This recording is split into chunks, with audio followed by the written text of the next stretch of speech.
নতুন সূর্যোদয় হলো আর জগন্নাথের দেবের কৃপায় আমরা নতুন একটা দেশে পদার্পণ করলাম।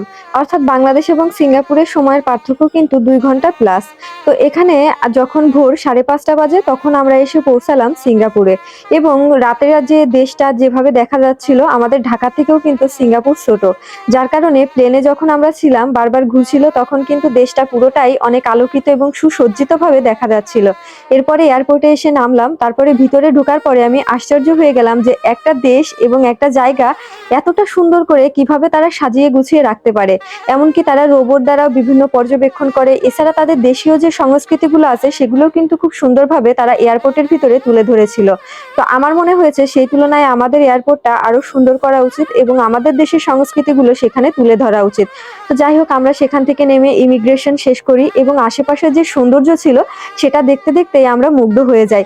আমাদের আর বুঝতে বাকি থাকে না যে তাহলে পুরো দেশটা আরো কত সুন্দর হবে, কারণ যেহেতু এয়ারপোর্টের ভিতরে এতটা সুন্দর।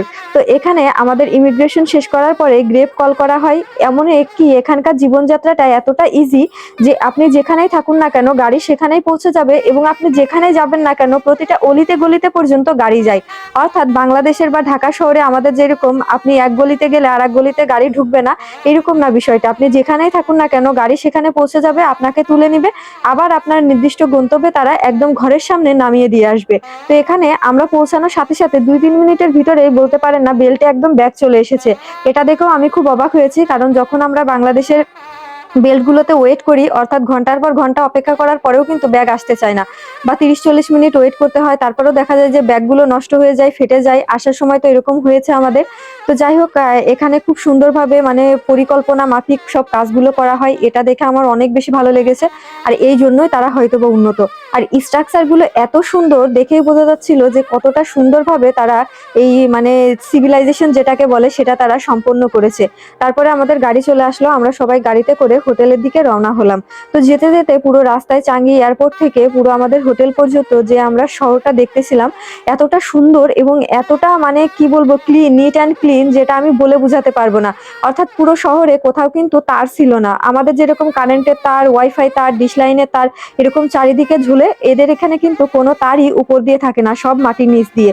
এছাড়া কোথাও একটা টিস্যু, কোথাও একটা ময়লা কোনো কিছু পড়ে থাকতে দেখবেন না। এমনকি গাছের পাতা পর্যন্ত যখন পড়ে সাথে সাথে সেটা কুড়িয়ে পরিষ্কার করে ফেলা হয়।